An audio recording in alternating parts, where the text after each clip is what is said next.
Hello બચ્ચા party, બધા મજામાં છો ને? તો વિદ્યાર્થી મિત્રો, ચાલો આજે આપણે નવા કન્ટેન્ટ પર આગળ વધીએ. તો આજનો આપણો જે કન્ટેન્ટ છે એ કન્ડક્ટન્સ, કન્ડક્ટિવિટી અને વિદ્યુત પ્રવાહ ઘનતા નામની ભૌતિક રાશિ સમજવાની છે. વિદ્યાર્થી મિત્રો, આજનો લેક્ચર ઇમ્પોર્ટન્સ એટલા માટે છે કે આજના લેક્ચરમાંથી એમસીક્યુ ના ઘણા બધા પ્રશ્નો પૂછાઈ શકે છે. નાના નાના એમસીક્યુ ના ફોર્મ્યુલા એટલે ખાલી સૂત્ર એવા આવશે કે સૂત્રમાં કિંમત મૂકવાથી જવાબ આવે. એટલે એમસીક્યુ ઘણા ઇમ્પોર્ટન્સ આ કન્ટેન્ટના થઈ જતા હોય છે. સાથે સાથે આપણે જે વિદ્યુત પ્રવાહ ઘનતા નામની જે રાશિ ભણવાના છે એ 2 માર્કમાં શોર્ટ ક્વેશ્ચનમાં પણ પૂછાઈ શકે છે. તો આજનો લેક્ચર એમસીક્યુ માટે ખૂબ જ આઈએમપી થશે. સાથે સાથે આ બધી ભૌતિક રાશિને આપણે પારિમાણિક સૂત્ર, સંજ્ઞા, એસઆઈ એકમ એ બધી વસ્તુ એમસીક્યુ ની અંદર પૂછાતું હોય છે. તો વિદ્યાર્થી મિત્રો, આજનો લેક્ચર ખૂબ જ ધ્યાનથી સમજજો અને ખાસ કરીને બધા સૂત્ર અત્યાર સુધીના જેટલા પણ સૂત્ર આયા છે એની એક ફોર્મ્યુલા બુક બનાવો, પારિમાણિક સૂત્રની એક ફોર્મ્યુલા બુક બનાવો, એસઆઈ એકમની એક ફોર્મ્યુલા બુક બનાવો કે ઝડપથી પરીક્ષાના સમયે આપણે સૂત્રને રિમાઇન્ડ કરી શકીએ. બરાબર ને? તો ચાલો, કન્ડક્ટન્સ. તો વિદ્યાર્થી મિત્રો, ગયા લેક્ચરની અંદર મેં તમને ઓહ્મનો નિયમ ભણાવેલો અને એનું સૂત્ર આપણે દેખેલું R = V/I. તો R નામની ભૌતિક રાશિ કે જેને આપણે અવરોધથી ઓળખેલો, બરાબર ને? તો એ ની વાત તમને હું કરી ચૂક્યો છું. તો આપણે કન્ડક્ટન્સ ની વાત કરીએ તો વ્યાખ્યા બોલીએ તો ખૂબ જ ઈઝી છે. અવરોધના વ્યસ્તને કન્ડક્ટન્સ કહે છે. કેટલું ઈઝી છે. અવરોધના વ્યસ્તને કન્ડક્ટન્સ કહેવાય. હવે એની સંજ્ઞા આપણે કન્ડક્ટન્સ ને કેપિટલ G થી ઓળખીશું. શેનાથી ઓળખીશું? કેપિટલ G થી. હજુ ગાણિતિક સૂત્ર બનાવો તો ખૂબ જ ઈઝી ને. અવરોધના વ્યસ્તને કન્ડક્ટન્સ કહેવાય. મતલબ કે જે કન્ડક્ટન્સ છે અને જે અવરોધ છે એકબીજાના કયા પ્રમાણમાં હોય છે? વ્યસ્ત પ્રમાણમાં. તો ફરીથી અવરોધના વ્યસ્તને કન્ડક્ટન્સ કહે છે. કન્ડક્ટન્સને આપણે કેપિટલ G થી ઓળખીશું અને જો સૂત્ર લખવું હોય તો કન્ડક્ટન્સ અને અવરોધ એકબીજાના વ્યસ્ત પ્રમાણમાં હોય છે. તો G = 1/R. હવે આપણે SI એકમ દેખીએ તો લાસ્ટ ટાઈમ આપણે અવરોધનો SI એકમ દેખેલો. તો અવરોધનો SI એકમ શું હતો? અવરોધનો SI એકમ શું હતો વિદ્યાર્થી મિત્રો? ઓહમ હતો. હવે જો હું G નું સૂત્ર બનાવું તો G નો SI એકમ શું થાય? ઓહમ ઉપર જાય તો ઓહમ ઇન્વર્સ લખાય કે ના લખાય? તો દેખો SI એકમ શું છે? Ohm inverse. અથવા તો કોઈને એવું ઈચ્છા થાય કે મારું ઓહમ ઇન્વર્સ નથી લખવું તો ઊંધો ઓહમ પાડો એટલે જેને આપણે બોલતા હોય છે મો. શું બોલીશું? મો થી ઓળખતા હોય છે. તો SI એકમની વાત થઈ. પારિમાણિક સૂત્ર. તો પારિમાણિક સૂત્ર Mn/Ta/12 પહેલે બે માઈનસ, બરાબર છે? તો અને આ સૂત્ર કેવી રીતે આવે? તો આપણે હીટ બતાવી રહ્યા છે કે G = 1/R. મેં ગયા લેક્ચરની અંદર અવરોધારનું પારિમાણિક સૂત્ર તમને સાબિત કરીને બતાવેલું, બરાબર ને? જરા જોઈ લેજો એકવાર ફરીથી ત્યાં પણ. તો R = MLTA આ પારિમાણિક સૂત્ર દેખેલું 12/32 છેલ્લે બે માઈનસ. હવે આ જે સમજ પડે છે ને R નું પારિમાણિક સૂત્ર થયું. પણ જો આપણે વ્યસ્ત પ્રમાણ લઈ લઈએ તો જે જગ્યા પ્લસ નિશાની છે વિદ્યાર્થી મિત્રો ત્યાં શું થઈ જશે? માઈનસ. એટલે 1 અને 2 R માં પ્લસ હતા તો G માં શું થઈ જશે? માઈનસ થઈ જશે. T ની અંદર આ બે માઈનસ છે તો T અને A ની અંદર આ બંનેની નિશાની થઈ જશે પ્લસ થઈ જશે. તો આ વાત છે ને કન્ડક્ટિવિટી. એને આપણે શું બોલતા હોય છે? વાહકતા. તો અવરોધકતાના વ્યસ્તને કન્ડક્ટિવિટી કહેવાય. અવરોધકતા લાસ્ટ ટાઈમ એની આપણે વાત કરેલી. તો અવરોધકતાને આપણે ρ થી ઓળખીએ છે અને કન્ડક્ટિવિટીની જે સંજ્ઞા છે શું છે વિદ્યાર્થી મિત્રો? સિગ્મા છે. તો સૂત્ર મુજબ શું લખાય કે જે કન્ડક્ટિવિટી અને આપણી અવરોધકતા છે એકબીજાના વ્યસ્ત પ્રમાણમાં છે. આપણે વ્યાખ્યા મુજબ દેખીએ તો સિગ્મા = 1/ρ. હવે આપણે એનો SI એકમ દેખીએ તો ગયા લેક્ચરની અંદર મેં વાત કરેલી કે જે અવરોધકતા છે એનો SI એકમ શું છે? ઓહમ મીટર છે. પણ અત્યારે વ્યસ્ત પ્રમાણમાં છે 1/ઓહમ મીટર. હવે અત્યારે ની એક ઘાત થશે વિદ્યાર્થી મિત્રો. પણ જો આપણે ઉપર લખીએ તો શું લખાશે ઓહમ મીટર ઇનવર્સ તો શું લખાશે ઓહમ મીટર હોલ ઇનવર્સ કોઈ વિદ્યાર્થી કહેશે કે મારે તો બંનેને પોતપોતાની ઘાત આપી દેવી છે સેપરેટલી તો ઓહમ ઇનવર્સ મીટર ઇનવર્સ એવું પણ બોલાય અને ઓહમ ઇનવર્સ ની જગ્યાએ આપણે શું બોલી શકીએ છીએ મોહ અને મીટર ઇનવર્સ તો એવા ને એવા તો બીજી રીતે લખો તો લખાય મોહ મીટર ઇનવર્સ બીજું સિમેન્સ મીટર ઇનવર્સ તો આ ત્રણ એના એસઆઈ એકમ તરીકે આપણે લઈ શકીએ છીએ પારિમાણિક સૂત્ર mLTA 1332 પહેલે 2 માઈનસ તો અહીંયા આપણે હીટ થી વાત કરીએ તો R ρL/A તો તમે દેખો કે આપણે તો અવરોધકતા અત્યારે અવરોધકતાની વાત કરીએ તો આપણે અવરોધકતાના સૂત્રનો કરતા બનાવીએ તો શું લખાય a ઉપર જાય તો R × a અને L નીચે આવે તો L લખાશે R નું પારિમાણિક સૂત્ર તો મેં તમને ઓડે જ આગળ બતાવ્યું mLTA 12 - 32 તો અહીંયા લખી દીધું mLTA 12 32 છે એટલે 2 માઈનસ વિદ્યાર્થી મિત્રો a આડછેદ નું ક્ષેત્રફળ એકમ તમને ખબર છે મીટર સ્ક્વેર તો મીટર નો વર્ગ એટલે કે L એનો વર્ગ લખાશે અને જે L છે બરાબર તો L/1 લખાશે હવે ઉપર 2 અને 1 એક કેન્સલ આઉટ થઈ જશે તો અહીંયા કેટલા વધશે 1 વધશે તો અહીંયા દેખો કમ્પેરીઝન કરો તમે તો અત્યારે L આપણી પાસે 2 છે તો આધાર સમાન ઘાતોનો સરવાળો તો અહીંયા m1 L2 અને L1 છે તો બેનો સરવાળો શું થશે 3 થશે પછી t - 3 a - 2 તો વિદ્યાર્થી મિત્રો આ કોનું પારિમાણિક સૂત્ર મળ્યું ફરીથી બોલું છું યાદ રાખી લેજો અવરોધકતા આ કોનું પારિમાણિક સૂત્ર છે અવરોધકતા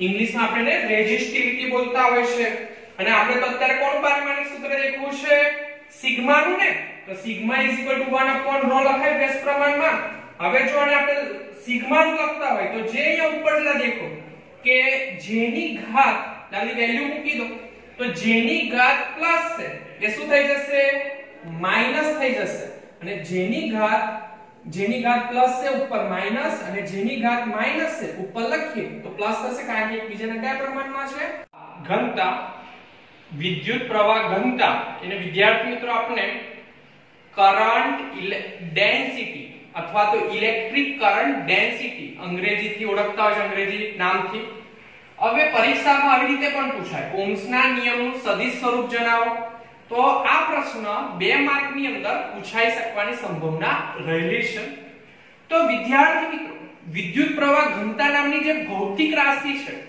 એ કેવી રીતે બનાવવામાં આવી શા માટે ઉપજાવવામાં આવી તો એક ધ્યાનથી સાંભળો કે અહીંયા અત્યારે આકૃતિમાં બતાવ્યું છે કે એક વાહક છે અને એનું અત્યારે મેં આડછેદનું ક્ષેત્રફળ બતાવેલું છે હવે વાહકના આડછેદમાંથી તમને આપણે વાત કરેલી છે કે વિદ્યુત પ્રવાહના નિર્માણ થવા માટે વિદ્યુત ભારનો જથ્થો આડછેદમાંથી પરિણામી વિદ્યુત ભારનો જથ્થો શું થવો જોઈએ પસાર થવો જોઈએ પણ એક અગત્યતાની નોંધ ક્યાં પર લેવી જોઈતી હતી આપણે કે જરૂરી નથી કે વાહકના આડછેદના દરેક બિંદુ એટલે આની અંદર તો અસંખ્ય નાના સૂક્ષ્મ બિંદુ આડછેદમાં લઈ શકીએ તો અત્યારે મેં અહીંયા 3 બિંદુ બતાવેલા છે તો વાહકના સૂક્ષ્મ આડછેદથી પણ ઓળખી શકાય તો જરૂરી નથી હોતું કે વાહકના આડછેદના દરેક બિંદુ પર એટલે અત્યારે 3 બિંદુમાંથી દરેક બિંદુ પર વિદ્યુત ભારનો જે જથ્થો એ સમાંતરથી પસાર થતો હોય એટલે જે વિદ્યુત ભારનો જથ્થો સમાંતરથી ધારો કે આ બિંદુ પર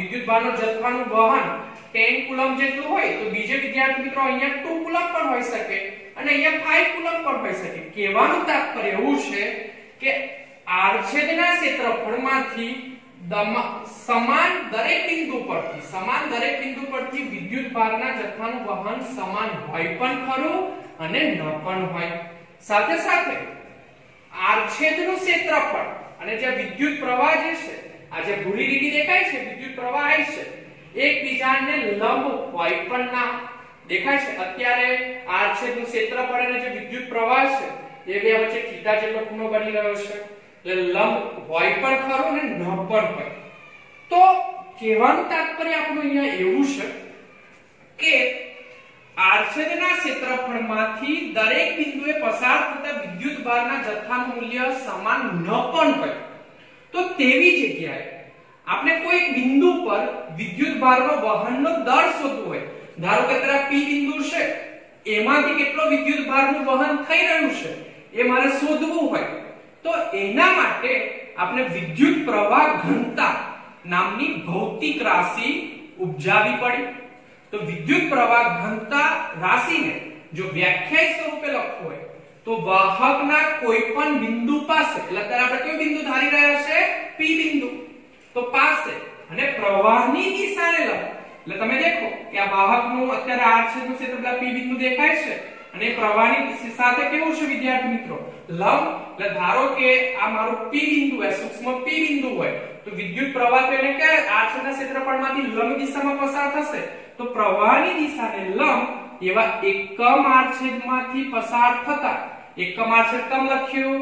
કારણ કે અત્યારે આપણે એક બિંદુ ધારી રહ્યા છે, બિંદુ, તો એકમ આડછેદમાંથી પસાર થતા વિદ્યુત પ્રવાહને વિદ્યુત પ્રવાહ ઘનતા નામની ભૌતિક રાશિથી આપણે ઓળખીએ છીએ। તો વિદ્યુત પ્રવાહ જે ઘનતા છે એને આપણે J થી ઓળખીશું અને સૂત્ર લખીએ તો J I/A। કેવી રીતે સૂત્ર? તો કે એકમ ક્ષેત્રફળ એમાંથી પસાર થતો વિદ્યુત પ્રવાહ I, તો I/A એને આપણે શેનાથી ઓળખ્યો? વિદ્યુત પ્રવાહ ઘનતા। તો યાદ રાખી લેજો, વિદ્યુત પ્રવાહ ઘનતા એને આપણે J ના નામથી ઓળખીએ છીએ, બરાબર ને? ઓકે, હવે ઓહ્મના નિયમને આપણે સદિશ સ્વરૂપે બતાવીએ તો ચાલો અત્યારે આપણે કા વાહક છે, વાહકના બે છેડા વચ્ચે વિદ્યુત સ્થિતિમાનનો તફાવત મેં આગલા લેક્ચરમાં કીધેલું છે, એને આપણે V થી ઓળખીએ છીએ ને V બરાબર E મલ્ટીપ્લાય બાય L લખાય। E નો મતલબ થાય વિદ્યુત ક્ષેત્ર, L એટલે વાહકની લંબાઈ, બરાબર? આ સૂત્ર તમે સેકન્ડ ચેપ્ટર ની અંદર ભણશો। તો V E multiply by L। હવે ઓહ્મના નિયમ પરથી આ તો આપણે સૂત્ર દેખ્યા છે ગયા લેક્ચર ની અંદર, V IR, I તો એની જગ્યાએ બેઠો જ રહેવા દઈએ, R બરાબર ρL બાય A કહેવાય, એ સૂત્ર આપણે સાબિત કરેલું, R ρL બાય A। તો આપણે I અને A હમણાં જ ઉપર એક ભૌતિક રાશિ થી પરિચિત થયા, I બાય A એને શું કહી શકાય છે? વિદ્યુત પ્રવાહ ઘનતા J। તો અહીંયા I બાય A ને શેનાથી ઓળખી લઈશ? J। તો આજથી V બરાબર શું લખી શકાય? J ρL।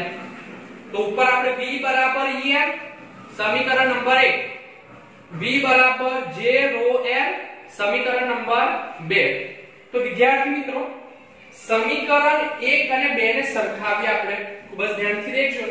તો સમાન સમાન પદ તો આપણે નથી લખતા, તો EL J ρL, LL cancel out થઈ જશે, બરાબર છે? તો આપણે શું લખી શકીએ? E J ρ। ફરી એકવાર દરેકના પૂર્ણ નામ લખી લો। E એટલે વિદ્યુત ક્ષેત્ર, J એટલે વિદ્યુત પ્રવાહ ઘનતા અને જે ρ છે એને આપણે બોલીએ છીએ શું? અવરોધકતા। હવે એક વસ્તુ તમને કહેવા માંગુ છું કે જે વિદ્યુત ક્ષેત્ર E અને વિદ્યુત પ્રવાહ ઘનતા J એ સદિશ રાશિ છે અને જે અવરોધકતા છે એ અદિશ રાશિ છે। તો આપણે એક કામ કરીએ કે જે સદિશ રાશિ છે એની પર સંજ્ઞા મૂકી દઈએ તો એ લખી શકે છે E સદિશ J સદિશ મલ્ટીપ્લાય બાય ρ, બરાબર છે?